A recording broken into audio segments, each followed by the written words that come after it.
Chapter 11, Communication.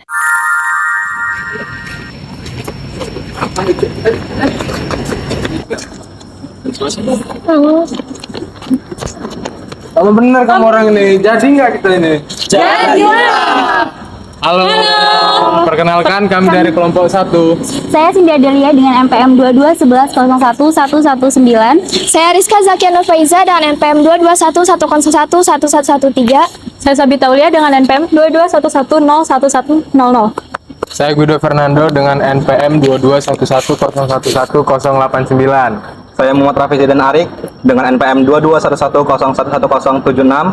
Saya Fiswah Yusuf Putra dengan NPM 2211011069. Saya Agung Rahmadi Utama dengan NPM 2211011035.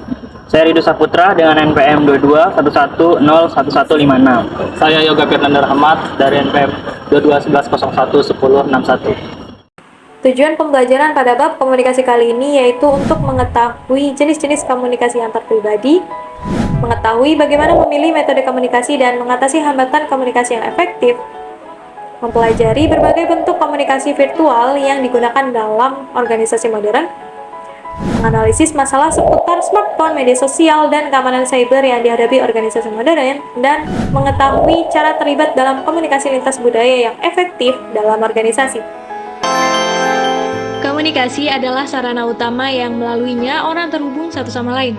Komunikasi mencakup transfer atau pemindahan dan pemahaman makna. Dalam komunikasi yang ideal, suatu pemikiran pengirimnya bisa dipahami secara sempurna oleh penerima pesan. Namun, komunikasi dalam semua konteks tidaklah sempurna dan kurang ideal. Dengan adanya hambatan yang tidak dapat dihindari, membatasi efektivitas komunikasi. Oleh karena itu, dalam mempelajari perilaku organisasi, memahami proses dan hambatan komunikasi dapat membantu kita menjadi lebih sadar tentang cara mendiagnosis gangguan komunikasi dan memperbaikinya. Komunikasi interpersonal. Yang pertama ada komunikasi lisan. Komunikasi lisan itu adalah percakapan atau diskusi kita kepada orang lain secara langsung maupun tidak langsung. Komunikasi lisan dibagi menjadi dua. Yang pertama yaitu komunikasi sinkron. Komunikasi sinkron yaitu kecepatan, umpan balik, dan pertukaran.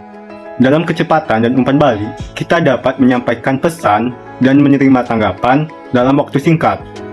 Yang kedua ada komunikasi tidak sinkron, yaitu pesan verbal yang dikirim dan diterima di luar pertukaran komunikasi yang ada secara fisik atau psikologis. Selanjutnya, cara mengatasi tantangan komunikasi lisan, yaitu dengan percakapan, diskusi, dan mendengarkan. Percakapan dan diskusi tidak hanya berdampak langsung pada cara masyarakat menerima dan merespon informasi, tetapi juga berdampak pada cara masyarakat menyimpan pengetahuan serta memahami lingkungan mereka. Cara mengatasi tantangan selanjutnya yaitu dengan mendengarkan. Ada mendengarkan secara aktif, yaitu di mana kita secara aktif terlibat dalam merasakan dan memproses pesan komunikasi orang lain. Dan mendengarkan secara reflektif, yaitu mengakui, menyatakan kembali, dan merumuskan kembali pesan-pesan orang lain. Komunikasi tertulis mencakup surat, email, pesan instan, blog, buletin, dan metode lain yang menyampaikan kata-kata atau simbol tertulis. Dua bentuk utama komunikasi tertulis dalam organisasi modern ada email dan pesan teks. Baik, yang pertama ada email. Email sudah menjadi hal yang lumrah sehingga sama-sama disukai oleh pekerja dibandingkan komunikasi tatap muka sebagai bentuk komunikasi paling populer di tempat kerja. Meskipun telah menjadi metode komunikasi virtual yang lebih disukai, banyaknya waktu yang dihabiskan karyawan untuk melakukan hal tersebut pasti menimbulkan masalah dalam penggunaan waktu, produktivitas, dan kinerja dalam organisasi. Yang kedua ada pesan instan atau pesan teks. Secara umum, karyawan harus berhati-hati ketika terlalu mengandalkan pesan teks. Seperti yang dicatat oleh Profesor Lucas Miller, dosen di Universitas Berkeley, pesan teks menghadiahi kita dengan dopamin setiap kali kita mendapatkan notifikasi, memvalidasi status kita sebagai anggota yang berpengetahuan dan dihargai. Pada saat yang sama, setiap notifikasi meninggalkan kita. Hal ini karena kita takut mendapatkan informasi yang salah atau keluar dari lingkaran jika kita tidak memeriksa atau menanggapi pemberitahuan tersebut, meskipun pemberitahuan tersebut tidak benar-benar memerlukan perhatian kita segera. Komunikasi nonverbal. Komunikasi nonverbal adalah bahasa tubuh yang dapat menyampaikan status, tingkat keterlibatan, dan keadaan emosi. Bahasa tubuh menambah dan seringkali memperjelas komunikasi nonverbal. Kontak dan indera. Pertama, bunyi dan intonasi vokal juga dapat dianggap sebagai bentuk komunikasi nonverbal sensorik yang berfungsi sebagai bentuk komunikasi tersendiri di luar pesan verbal. Yang kedua ada penciuman dan bau. Adalah bentuk komunikasi nonverbal yang kuat dan simbolis di tempat kerja yang dapat membangkitkan sejumlah emosi. 10% bau yang menyenangkan, misalnya alat pelembab udara beraroma di kantor, dapat menempatkan kita dalam keadaan yang positif dan fokus. Bentuk komunikasi nonverbal sensorik terakhir adalah kontak dan sentuhan. Sentuhan dapat membantu memberikan dukungan pada saat kehilangan dan membutuhkan, mengomunikasikan kehangatan dan sambutan, dan bahkan mengarahkan pada peningkatan kinerja tim melalui peningkatan niat kooperatif. Jabat tangan selama wawancara kerja adalah hal yang penting. Ruang fisik dan penggunaan waktu.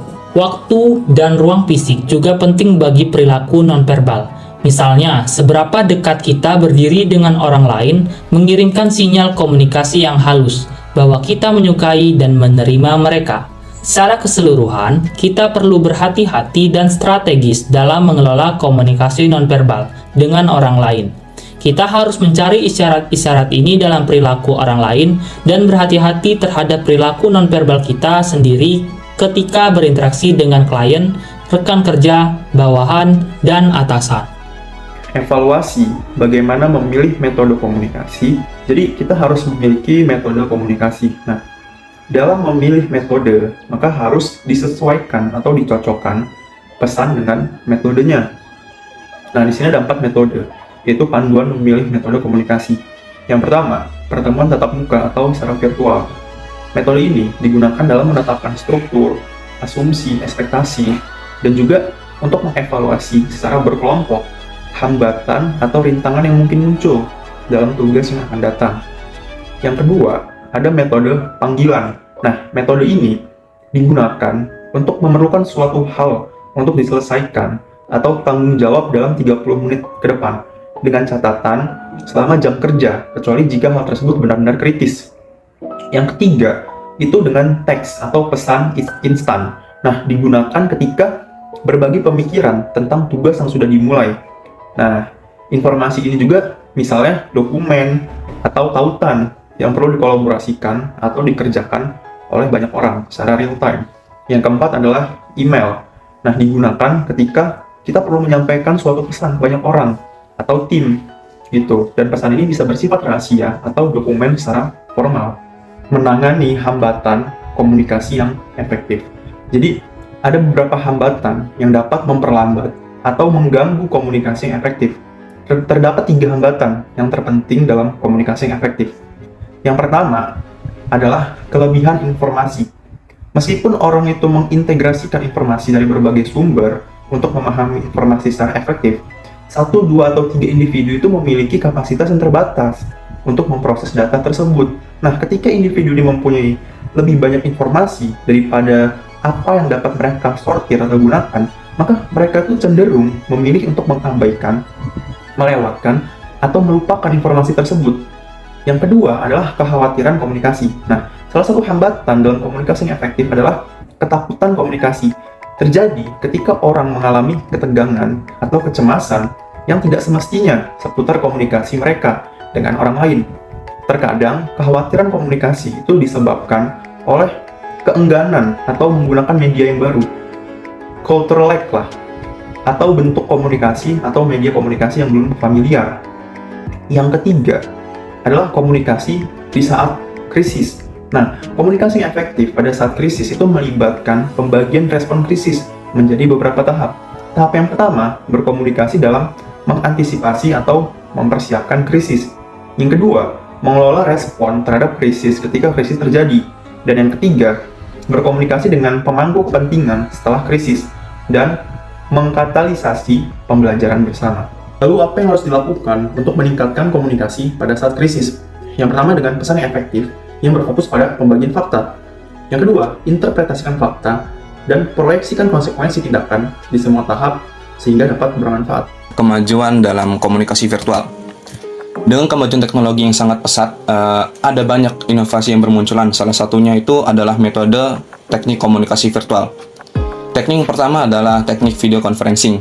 Video conferencing sendiri adalah teknologi atau metode komunikasi yang memungkinkan dua atau lebih pihak untuk berkomunikasi secara real time menggunakan video dan juga audio, meskipun mereka itu berada pada lokasi yang berjauhan. Para manajer dan juga karyawan tuh harus untuk memaksimalkan penggunaan teknologi ini. Dengan cara yang pertama adalah perhatikan perilaku nonverbal Anda.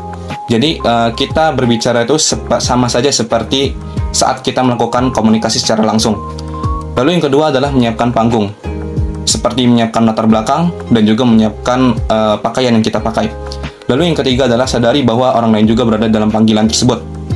Lalu yang keempat adalah manfaatkan teknologi yang sudah tersedia. Lalu yang kelima adalah mengelola kelelahan saat video conferencing. Jadi kita saat melakukan video conferencing itu bisa disambi dengan mendengarkan musik agar tidak bosan saat panggilan berlangsung. Dan yang terakhir adalah coba berbagai aplikasi video conferencing inovatif. Blogging, vlogging, dan podcasting.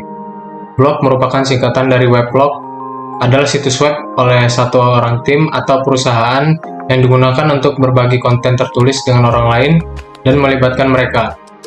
Blogging mungkin merupakan kebutuhan bisnis bagi organisasi, sehingga tidak boleh diabaikan sebagai bentuk komunikasi yang penting. Lalu ada vlog yang pada dasarnya memiliki fungsi yang sama seperti blog, namun melalui media yang berbeda. Vlog sangat berguna untuk terhubung dengan pelanggan dan klien jika produk Anda digunakan dalam proyek. Lalu ada podcast, menyerupai acara radio mini di mana orang-orang terutama berbagi konten audio yang memiliki fungsi yang sama seperti blog tertulis, namun dengan lebih menekankan pada diskusi dan penceritaan yang mendalam. Selanjutnya ada e-kolaborasi dan e-learning. Media-media ini pada dasarnya dibangun berdasarkan pendekatan media sosial korporat. Namun media ini tidak hanya dikhususkan untuk jejaring sosial saja, melainkan merupakan platform literal yang digunakan oleh karyawan untuk melakukan pekerjaan mereka atau berlatih untuk melakukan pekerjaan mereka. Selanjutnya ada mata uang komunikasi virtual, yaitu emoji, nama pengguna, selfie, dan lainnya.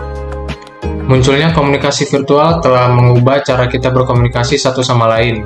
Dari emoji, meme, nama pengguna, selfie, merupakan bahasa baru untuk berkomunikasi yang telah berkembang dalam kurun waktu beberapa dekade. Penelitian juga menunjukkan bahwa orang cenderung lebih suka berkomunikasi dalam gambar daripada kata-kata jika dipisahkan oleh waktu dan jarak. Smartphone, media sosial, dan keamanan cyber. Banyaknya orang yang menggunakan smartphone, berinteraksi dengan media sosial, dan berkomunikasi melalui sarana virtual telah menimbulkan sejumlah dampak terhadap cara orang melakukan pekerjaan. Smartphone dan perangkat pintar lainnya. Smartphone telah memungkinkan kita untuk terhubung dengan pekerjaan dari mana saja. Tetapi ini juga membawa resiko bagi kesehatan dan kesejahteraan kita. Kita seringkali menggunakannya terlalu berlebihan, bahkan di luar jam kerja, sehingga hilangnya batasan antara pekerjaan dan kehidupan pribadi. Terlalu sering menggunakan smartphone bisa membuat kita kurang menikmati interaksi sosial di dunia nyata. Penggunaan yang berlebihan juga bisa mempengaruhi tidur kita. Kita jadi sering begadang, nge-game, main Mobile Legends, Candy Crush, scroll medsos. Itu bisa membuat kita lelah di pagi hari.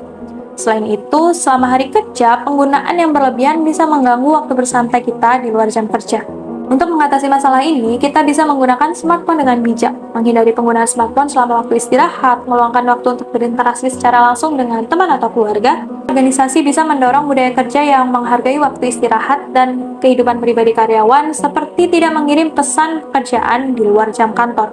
Selain smartphone, ada batasan dalam penelitian organization behavior, yaitu smart homes dan digital assistant, misalnya Alexa atau Siri. Oh, sorry, that's too difficult. Same with you, Siri. Did you just say privacy? Probably not. Media sosial. Bisnis memanfaatkan media sosial untuk menemukan tren baru, terhubung dengan audiens yang ada, menjangkau audiens baru, menarik perhatian masyarakat, dan membangun merek. Apa itu media sosial? Media sosial adalah platform online di mana orang bisa membuat profil pribadi, berhubungan dengan orang lain, berbagi informasi, dan berkomunikasi. Media sosial seperti WhatsApp, Instagram, X, Facebook memungkinkan pengguna untuk berbagi informasi, berkolaborasi, dan berkomunikasi secara cepat dan efisien. Media sosial dapat mempengaruhi emosi, pikiran, dan perilaku seseorang, baik dalam dunia nyata maupun dunia digital. Saat kita melihat postingan orang lain, terkadang kita bisa secara otomatis mengetahui ciri-ciri kepribadian orang tersebut. Penelitian menunjukkan bahwa kita bisa mendeteksi sifat seperti keceriaan, ekstrovert, dan stabilitas emosional seseorang melalui apa yang mereka posting di media sosial. Ya, dari media sosial kita bisa melihat sifat-sifat kepribadian orang, bisa positif ataupun negatif. Narsisme misalnya. Orang yang narsis cenderung memposting hal-hal yang memuji diri sendiri atau membandingkan diri mereka dengan orang lain. Jadi, media sosial tidak hanya tempat untuk berkomunikasi, tapi juga cerminan kepribadian dan perilaku kita. Dampak dan relasional media sosial bagi karyawan. Pertama, media sosial bisa menjadi pedang bermata dua bagi karyawan, bisa berdampak negatif maupun positif. Sebagai contoh positifnya, media sosial dapat digunakan karyawan untuk menjalin hubungan sosial yang baru dan juga mempererat hubungan sosial yang sudah ada. Kemudian sebaliknya, ada dampak negatif seperti membandingkan diri mereka dengan orang lain, sehingga muncul rasa insecure, terasing, tidak percaya diri. Kedua, media sosial bisa menjadi pendorong karyawan untuk berpartisipasi dalam diskusi dengan manajer dan rekan kerja melalui Zoom dan juga Google Meet. Yang ketiga, dalam konteks tim, media sosial dapat membantu mengembangkan kognisi bersama di antara anggota. Contohnya, dalam pembuatan konten, pastinya karyawan akan mendapat pengetahuan tentang bagaimana sih konten yang menarik dari media sosial, sehingga mereka bisa percaya diri dan bekerja sama untuk pembuatan konten tersebut.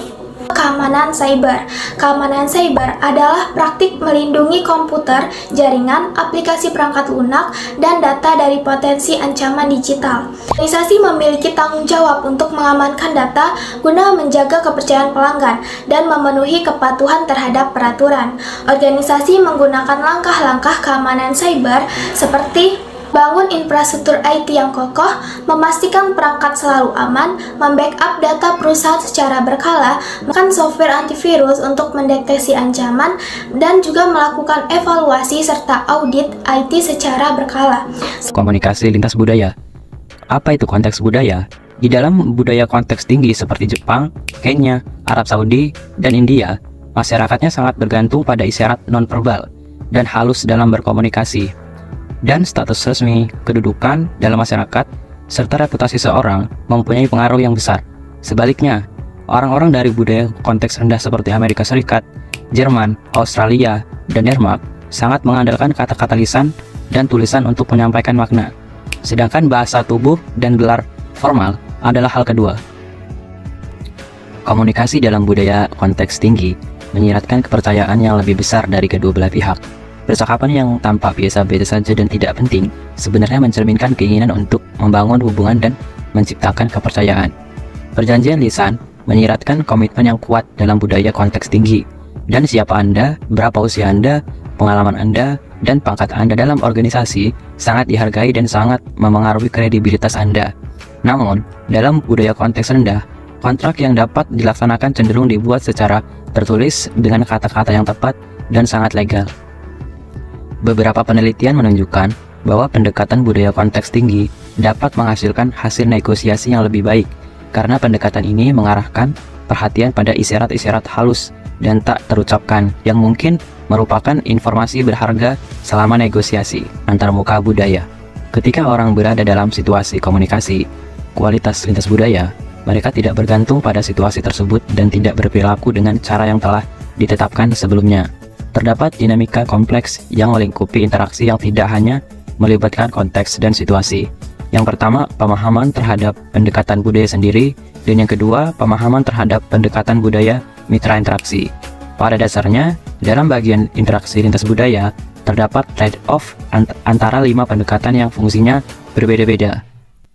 Yang pertama, mengesampingkan preferensi budaya, nilai-nilai, praktik, atau adat istiadat, seringkali karena alasan taktis atau strategis. Lalu yang kedua, memaksakan. memaksakan preferensi, nilai, praktik, dan adat istiadat budaya sendiri, tanpa mengakui pendekatan budaya orang lain. Yang ketiga, merangkul, mengesampingkan preferensi budaya, nilai, praktik, dan adat istiadat seseorang untuk mengakui atau menerima pendekatan budaya orang lain. Dan yang keempat, bersinergi, merayakan preferensi budaya, nilai, praktik, dan adat istiadat kedua mitra interaksi, seringkali dengan cara improvisasi atau fleksibilitas. Lalu yang terakhir, berkompromi, memperlakukan interaksi budaya sebagai sebuah proses memberi dan menerima, mengenali ketika preferensi budaya, nilai-nilai, praktik, dan adat istiadat bertentangan dan menerima beberapa budaya, serta mengesampingkan budaya lain untuk mengurangi konflik. Aspek komunikasi budaya. Dalam komunikasi lintas budaya, terdapat aspek budaya orang lain yang dapat menimbulkan perbedaan sudut pandang, persepsi, dan atribut. Yang pertama ada semantik. Kata-kata memiliki arti yang berbeda bagi orang yang berbeda, khususnya dalam budaya yang berbeda. Yang kedua ada konotasi kata. Kata yang sama dapat mempunyai arti yang berbeda dalam bahasa yang berbeda. Misalnya, negosiasi antara Amerika Serikat dan Jepang. Contoh dalam bahasa Jepang, hai diterjemahkan sebagai ya.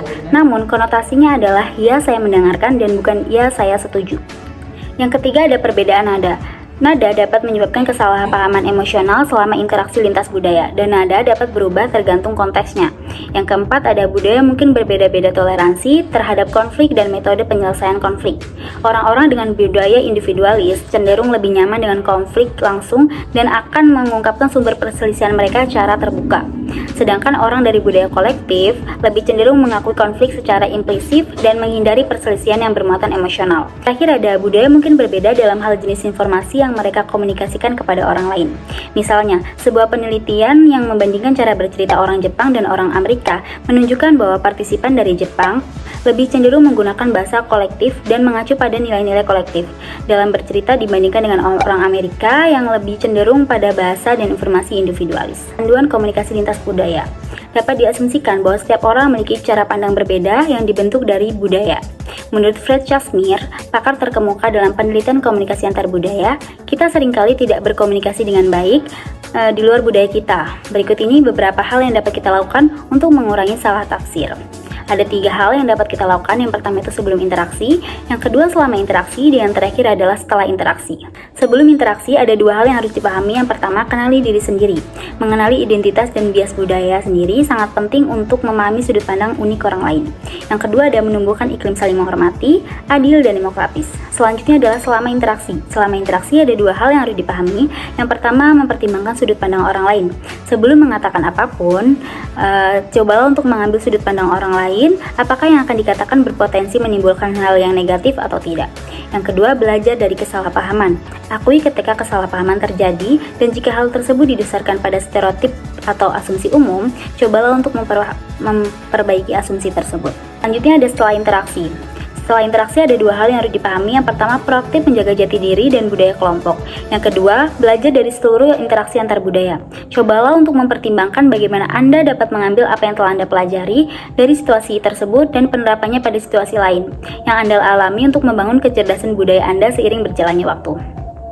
Kesimpulan dapat diambil dari pelajari bab ini yaitu dalam banyak hal, komunikasi antar manusia adalah salah satu cara utama orang berperilaku dalam organisasi, menjadikannya komponen penting dalam organisasi. Komunikasi memainkan peran penting dalam menanggapi krisis, berbagi dan bertukar informasi satu sama lain, dan menanggapi situasi etis. Dari percakapan dan diskusi, pertukaran tertulis melalui email dan SMS, hingga menafsirkan isyarat halus yang disampaikan bahasa tubuh, ada banyak cara kita berinteraksi satu sama lain. Meskipun kadang-kadang kita tidak menyadari atau kurang mengendalikan cara kita berkomunikasi dengan orang lain. Karyawan dan manajer dalam organisasi harus mencoba mengelola pendekatan komunikasi dan media mereka agar sesuai dengan pesan yang ingin mereka sampaikan dan mengatasi segala hambatan dalam komunikasi yang efektif. Selain itu, kemajuan teknologi telah menyoroti banyak cara kita berkomunikasi satu sama lain melalui ruang dan waktu. Misalnya, konferensi video, blogging, vlogging, podcasting, kolaborasi elektronik, dan pembelajaran elektronik adalah cara umum orang berkomunikasi satu sama lain secara virtual. Namun, kemajuan-kemajuan ini menunjukkan akan terjadinya krisis keamanan siber yang masih perlu dicari cara untuk dikelola oleh berbagai organisasi. Terakhir, keberagaman dan perbedaan lintas budaya mempunyai implikasi yang signifikan terhadap komunikasi. Konteks dan isi komunikasi penting dalam mendamaikan perbedaan budaya dan berdampak pada hasil organisasi seperti kinerja negosiasi dan konflik. Studi kasus, banyak perusahaan kini mengandalkan layanan video call untuk melakukan rapat dan komunikasi. Namun survei terbaru mengungkap banyak peserta rapat yang tidak memperhatikan isi rapat. Ternyata rapat virtual tersebut menguras energi dan konsentrasi. Apalagi banyak peserta yang memiliki agenda lebih dari 1 kali dalam sehari. Kelelahan akibat virtual kini dikenal dengan istilah Zoom fatigue. Dalam sebuah survei yang dilakukan oleh Blind, jaringan para profesional secara anonim dengan responden 4.600 orang mengungkap banyak peserta yang tidak berkonsentrasi pada saat rapat. Dalam 1/5 profesional mengatakan mereka lebih aktif mendengarkan dan memberikan masukan. Lebih dari 26% responden menjawab melakukan hal lain sama rapat, hanya mendengarkan jika namanya disebut. Solusi untuk mengatasi masalah Zoom fatigue dan meningkatkan efektivitas rapat virtual, perusahaan dapat mempertimbangkan beberapa solusi. Pertama, perlu menyusun agenda rapat yang jelas dan terstruktur untuk memaksimalkan waktu yang digunakan. Terus, perusahaan juga bisa mengurangi jumlah rapat yang tidak perlu dan memberikan waktu istirahat di antara rapat. Pelatihan karyawan tentang tata krama rapat virtual yang baik juga penting, termasuk menjaga konsentrasi dan partisipasi aktif. Perusahaan bisa mempertimbangkan alternatif komunikasi yang efisien, seperti pesan atau teks email, dan tidak memerlukan pertemuan langsung. Terakhir, monitor partisipasi selama rapat dan memberikan umpan balik kepada peserta dan dapat meningkatkan kualitas rapat virtual. Terima kasih Kepada Semuanya yang telah nonton Video ini Dari awal sampai akhir. Semoga bermanfaat. Bye.